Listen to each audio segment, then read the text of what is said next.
Development lead કરો, આ વિકાસની સેલ્ફીને લાઈક કરો.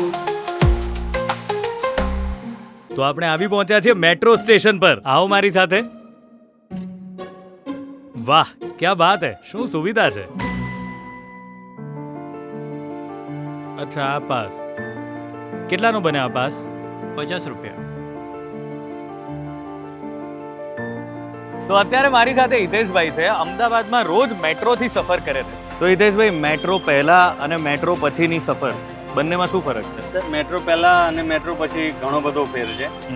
જ્યારે મેટ્રો નથી અને સિટીમાં ફ્રિકવન્ટલી બધે આવવા જવાનું થતું હતું તો એ બહુ એકદમ હેઝલફુલ હતું, બહુ હેક્ટિક હતું. એના બદલે હવે મેટ્રો થઈ ગયા પછી એકદમ આરામદાયક સફર, એસીમાં જવાનું, 15-20-25 મિનિટમાં વસ્ત્રાલ પહોંચી જવાય તલતેજથી.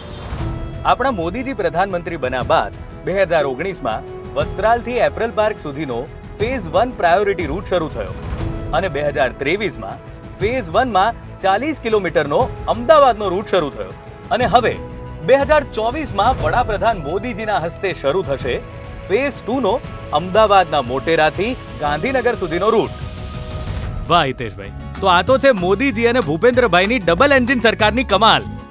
પૂરપાટ દોડતી મેટ્રો. તો ચાલો હવે આપણે વિકાસની એક સેલ્ફી લઈ લઈએ. ચલો.